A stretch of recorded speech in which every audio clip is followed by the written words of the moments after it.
For the first time in the history of the solar industry, it's now cheaper to use American-made products than to import those products. Several manufacturers have announced opening up U.S.-made production facilities here to begin operations within 2023. And the Department of the Interior has expanded access to public lands for solar and wind projects. I'm Jay Warmke with Blue Rock Station, and this is the news from the solar industry for the week of June 19th. All right, well, for the first time in history within this particular industry, it is now cheaper to use American-made products than to import those products from other countries like China.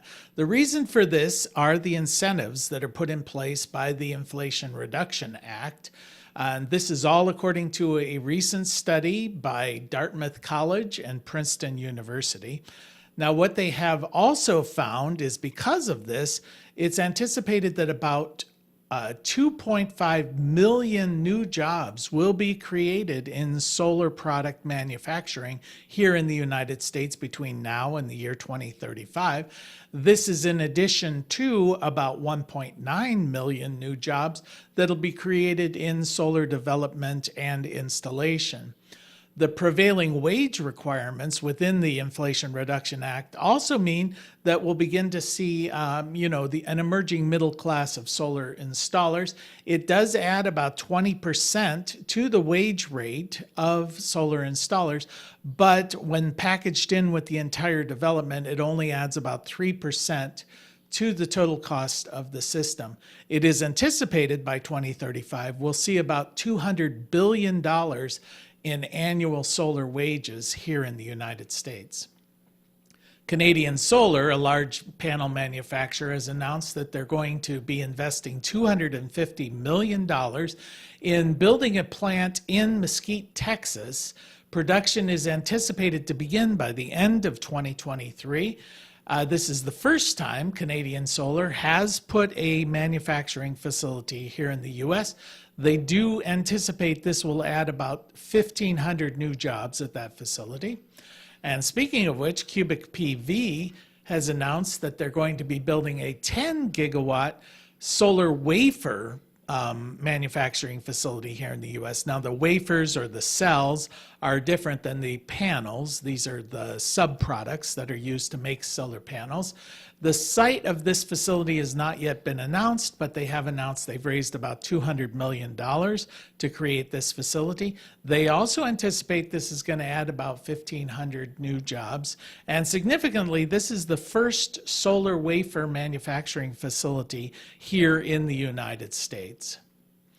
The Department of the Interior has announced that they're going to be looking at revising changes of policy that will encourage the development of utility-scale solar and wind on public lands, primarily in the western United States.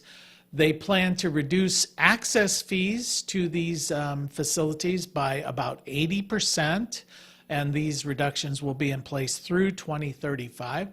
They're also looking at extending these leases for a period of time, up to 50 years.